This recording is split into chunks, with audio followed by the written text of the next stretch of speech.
안녕하세요. 프리마 정성수입니다. 요즘 드럼나무 생산을 위해서 묘목보다는 종근을 많이 구입하시는 분이 상당히 많습니다. 그 이유는 단 하나겠죠. 묘목보다는 종근값이 훨씬 저렴하니까 종근을 많이 구입하시는 겁니다. 자, 그러면 여러분들이 종근을 구입하시는 게 다가 아니잖아요. 첫째, 종근을 내가 얼마나 100% 뿌리 발근을 시키느냐. 그게 관건일 것입니다. 그렇죠?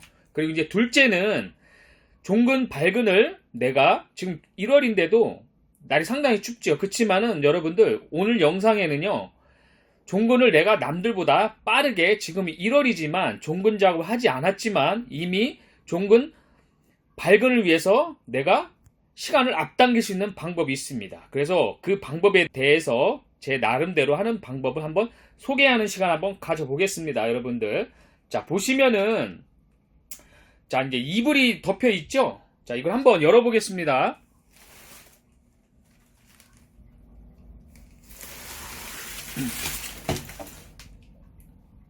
자, 보시면은 이게 바로 신구드룹 종근입니다. 저희가 이제 25kg에 30kg씩 이제 여러 개의 비닐봉투에 담아 두었습니다.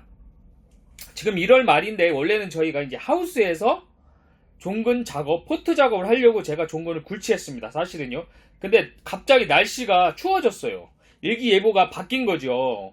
원래 이제 영하 한 3, 4도 이 정도로 예보가 됐었는데 갑자기 12도 이렇게 바뀌었습니다. 그래서 저희가 종근 작업을 하지 못하고 있습니다. 예. 근데 이제 영하로 내려가면은 사실 이제 저희는 포트 작업을 하기 때문에 상토가 일단 얼어서 하지를 못하고, 그리고 이제 뿌리 자체도 얼기 때문에 확률이 확 떨어집니다.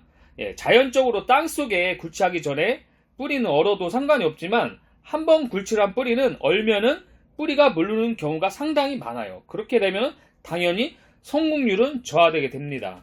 그렇다고 해서 저희가 날이 따뜻할 때까지 기다리면은 사실 이렇게 뿌리를 일찍 굴치한 의미도 없고, 그쵸? 그래서 기다릴 수가 없습니다. 저는 사실 성격이 좀 급한 편입니다. 물론 이제 성격보다는 내가 종근을 성공률을 높이고 그리고 남들보다 빨리 뿌리 발근을 시키기 위해서 이 작업을 한 것입니다. 자, 그러면 뿌리 발근을 내가 어떻게 하면은 확률을 높이고 그리고 남들보다 빨리 발근을 시키나, 그 방법에 대해서 한번 소개하는 시간을 한번 이어가 보도록 하겠습니다.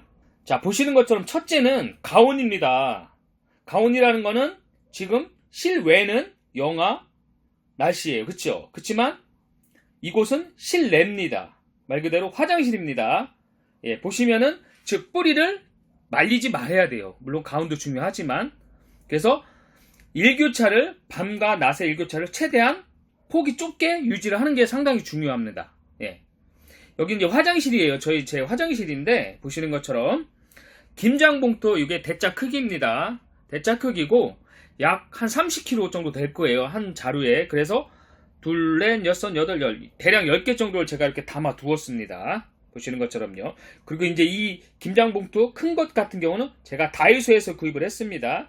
3개씩 포장해서 가격은 1,000원이었어요. 그래서 개당 330원, 그렇게 큰 부담은 아닐 거예요. 그래서 제가 볼 때는 가장 저렴한 곳이 다이소에서 구입하는 게 가장 저렴했습니다. 종근을 이렇게 김장봉투에 담근 후에 그 다음에 할 일이 뭐냐면은 수분유리제에서 물을 가득 담아줍니다. 예, 이렇게 밑부분을 보면은 아직도 이렇게 물이 보이지요. 그래서 제가 밑부분에 구멍을 뚫어 놨습니다. 그래서 물이 조금씩 빠지고 있는 거예요. 지금 이제 아직 빠진 상태가 아닌 상태에서 제가 영상을 찍어서 물이 조금 밑에 있네요. 구멍을 작게 뚫었습니다. 왜냐하면은 작게 뚫어야지만이 그만치 수분 유지를 할 수 있기 때문에 여러분들도 작게 뚫으시면 될 것 같아요.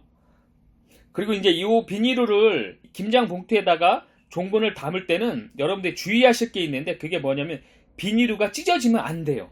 찢어진다는 건 즉 수분이 날아가는 얘기예요. 그렇기 때문에 찢어지지 않게 여러분들이 조심히 담으신 후, 그렇게 뭐 2인 1조가 돼서 담아야 되겠죠. 한 사람은 봉투를 벌리고 한 사람은 담아야 되겠죠. 그쵸? 그리고 그 다음에 할 일이 뭐냐, 제가 여기 보시는 건 물을 담가 두었다 했잖아요. 그쵸? 이 물 같은 경우는 되도록이면 화장실이기 때문에 저희는 소독된 상수도 물을 담아 두었습니다. 5시간 정도를 담았습니다. 이 비닐봉투가 찢어지지 않으면 어느 정도는 다 침수가 됩니다. 그래서 5시간을 담아 두었어요. 그리고 이제 아까 말씀드린 대로 5시간이 지난 후에 이 밑부분을 저희가 이제 가위나 뾰족한 젓가락으로 작게 구멍을 뚫었습니다. 그 구멍을 뚫으면은 언젠가는 물이 다 빠지게 되어 있습니다. 그쵸? 그리고 이제 다 빼준 후에 수분 유지를 위해서 이렇게 보시는 것처럼 끈으로 위를 꽉 묶어줍니다. 그러면은 습기가 다 찼잖아요. 이렇게 보시는 것처럼요. 그러면 뿌리가 마르지 않다는 얘기예요. 그쵸?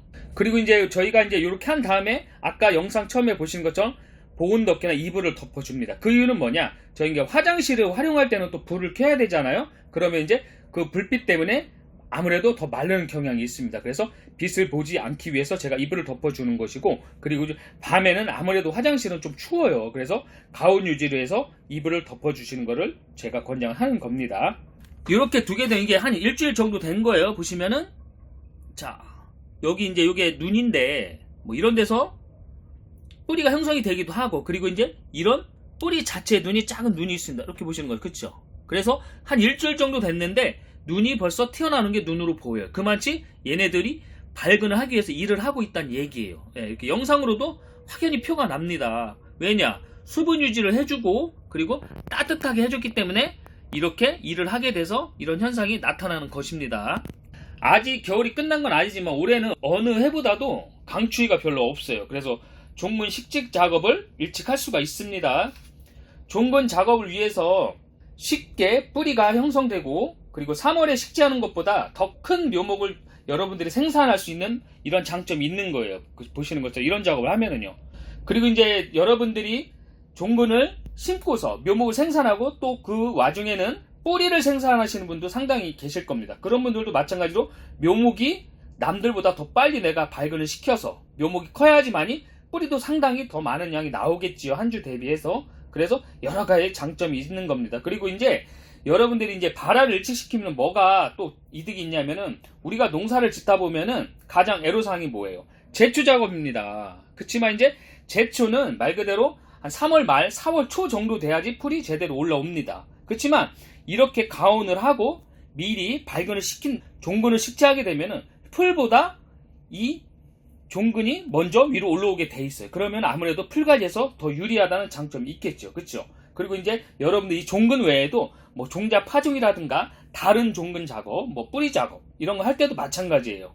이런 식으로 겨울에 내가 작업을 해 놓으면은 뿌리 형성이 빨리 되고, 그리고 종자 같은 경우는 발화가 더 빨리 될 겁니다. 당연히요. 그렇죠? 그래서 여러분들이 이제 제가 참고로 말씀드리면은 두릅 같은 경우는요, 물론 엄나무도 마찬가지입니다. 제가 예전 영상에서 소개를 많이 했습니다. 엄나무 같은 경우도 저희는 거의 한 95% 이상은 다 발근을 시킵니다. 그리고 이제 두릅 같은 경우는 제가 볼 때는 엄나무보다는 거의 한 4배 정도는 더 쉽다고 봐요. 그렇지만 쉽다고 해서 다 100% 되는 건 아닙니다. 그렇기 때문에 여러 가지의 노하우라든가 작업 환경이 있겠지요. 그냥 살짝 말씀을 드리면은, 첫째는 여러분들이 내가 이 종근을 얼마나 굴치한 거를 빨리 식재를 하고 작업을 하냐, 그거예요. 첫째는 그 말 그대로 즉 신선도 유지라는 거죠. 네, 내가 다른 데서 내가 직접 재배를 하면은 바로 캐서 내가 작업할 수 있는 양만 잘라서 한다면 그보다 더 좋은 확률은 없겠지만, 그렇지만 대개들이 그런 작업을 할 수 있는 묘목이 없기 때문에 다 이제 구입을 하시는데, 구입을 하시다 보면은 내가 구입처에서 보관을 어떻게 했는지, 그리고 굴치는 언제 했는지, 이거는 그분들밖에는 사실 몰라요. 우리 소비자들은 알 수가 없습니다. 그렇기 때문에 항상 여러분들이 뭐 저가 아니더라도 다른 데 구입하셔도 바로 굴치한 종근을 내가 구입해서 작업을 바로 하시는 게 가장 좋은 방법일 것 같고, 그리고 이제 두 번째는 종근이라는 거는 이렇게 긴 뿌리를 다 절단을 합니다. 절단하게 되면은 좌우로 다 상처가 나는 그 절단면이 보일 거예요. 그렇기 때문에 여러분들이 그 절단면은 되도록이면은 반드시 자르는 게 좋아요. 가위를 비스듬히 자른다든가 대각선을 할 경우에는 그만치 절단면이 넓어지는 경향이 있기 때문에 세균 침투가 그만치 더 할 수 있는 면적이 넓어지는 거예요. 그렇기 때문에 되도록이면은 뿌리는 직각으로 해서 반드시 잘라주시는 게 더 유리하고, 그리고 이제 그것보다도 더 유리한 건 뭐냐, 여러분들이 외부에 세균을 절단 부위로 침투를 할 수밖에 없어요. 다른 면은 뭐 상처가 없기 때문에 침투할 수가 없습니다. 그렇기 때문에 그 절단면을 여러분들이 상처 도포제나 아니면 촛댐 작업을 하시는 게 상당히 도움이 될 겁니다. 예, 그리고 이제 그 다음에는 뭐냐, 그 다음에 식재를 하시고 이 종근을 너무 두껍게 덮으시면 아무래도 뭐 이렇게 굵은 거는 어느 정도는 올라오겠죠. 그렇지만 이렇게 얇은 것도 있습니다. 뿌리가 하다 보면은요. 네, 이렇게 얇은 거 있잖아요. 이런 것들은 또 흙이 너무 두꺼우면은 밀지를 못합니다. 그래서 여러분들이 흙은 제가 볼 때 한 3cm 정도를 덮어주는 게 상상 좋아요. 뭐 물론 흙을 1cm 덮고 수분 유지를 하는 게 더 좋겠지요. 그렇지만은 너무 얇게 덮으면은 햇빛이 찌기 때문에 당연히 수분 유지가 어려워요. 그럴 경우에는 또 방법이 있습니다. 어떻게 하냐면은 차광망을 프로스를 높은 거를 덮어주신다든가 아니면은 내가 종근 식지한 곳 그 자리를 왕겨를 덮어주는 것도 하나의 방법이 될 것 같아요. 예. 그래서 이런 식으로 여러분들이 종근 작업을 하면은 내가 남들보다 더 좋은 성공률을 분명히 높일 거예요. 그거는 이제 제가 여러 해를 거쳐서 경험해서 나오는 말을 여러분들에게 팁으로 알려주는 거기 때문에 분명히 이거는 정답이라고 보시면 될 것 같아요. 자, 그래서 이게 보관이 그렇게 어렵지도 않아요. 이런 식으로 하면은요, 제가 이제 이거를 뭐 물을 준다든가 이런 게 한 번도 한 적이 없습니다. 일주일인데도요. 그 이유는 뭐냐? 자, 보세요.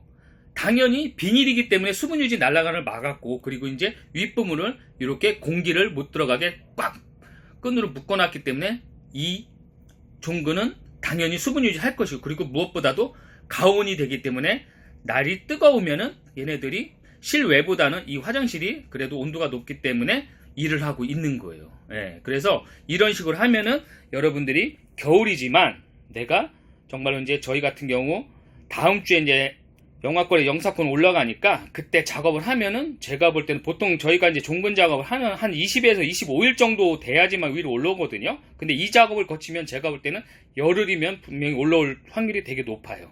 예, 그렇기 때문에 여러분들도 지금 이제 종근을 내가 봄에 작업을 하고 싶다 하시는 분들은 일단은 내가 구입하는 데서 종근이 굴치된 게 있어야 돼요. 지금 당장 굴치를 해달라고 하면은 굴치가 되지 않습니다. 땅이 어렵기 때문에. 그래서 이제 요렇게 굴치된 종근을 구입하셔가지고 그리고 이제 저처럼 이런 식으로 한번 해보시면은 여러분들 이제 봄에 3월에 하는 것보다 훨씬 좋은 묘목 그리고 A급의 특묘를 여러분들이 분명 생산할 수 있고, 그리고 이제 내가 이제 종근 작업을 늦으면 늦을수록 봄바람이 강하고 그리고 일구가 올라가기 때문에 수분 유지하기가 상당히 어렵습니다. 그러니까 여러분들 그거 감안하시면 제가 볼 때는 지금 준비 작업 하시는 것도 괜찮을 것 같아요. 예, 그래서 저희 같은 경우는 이제 포트에서 직접 땅에다가 소비자분들이 지금 땅에다 심으시는 분도 상당히 많이 계신데, 물론 그 방법도 괜찮지만은 왜냐면 친구들 여러분 어려운 게 아니니까. 그렇지만 가장 그래도 확실한 거는 여러분들도 저처럼 포트에다 작업을 해서 성공하는 것만 심는 것이 더 유리할 거예요. 그래야지만이 잔뿌리도 많이 형성이 될 수 있는 거고요. 예, 그래서 그런 식으로 한번 여러분들도 준비하시면 될 것 같아요. 이제 뭐 별거 아닌 정보 같지만 그래도 이제 제 영상을 보시고서 모르시는 분들은 또 이렇게 작업을 하시는 분이 한 분이라도 있다면은 제가 영상을 찍는 보람이 있는 거겠지요. 자, 그리고 이제 제가 다음 영상에서는 저희가 이제 재배할 계획이 있으신 분들 보면은 논에다가 어쩔 수 없이 재배하는 분이 상당히 많습니다. 물론 논보다는 밭이 상당히 재배하는 데 유리합니다. 그렇지만은 내가 어쩔 수 없이 나는 땅이 논밖에 없다, 임대할 땅도 없다 하신 분은 논에다 하시는 방법밖에 없습니다. 그렇지만 논이 무조건 작물이 재배가 안 되는 건 아니에요. 그래서 제가 다음 영상에서는 내가 논에서 재배할 경우 어떻게 하면은 내가 여름에 장마 때 나무를 죽이지 않고 그리고 이제 밭과 동일하게 내가 묘목 생산을 잇는 방법이라든가 그런 여러 가지를 제가 논에서 직접 현장에서 한번 영상을 찍으면서 여러분들에게 논에서 재배하시는 분들에게 한번 도움을 드릴 수 있는 정보를 소개하는 시간 한번 가져보겠습니다. 시청해주셔서 감사합니다.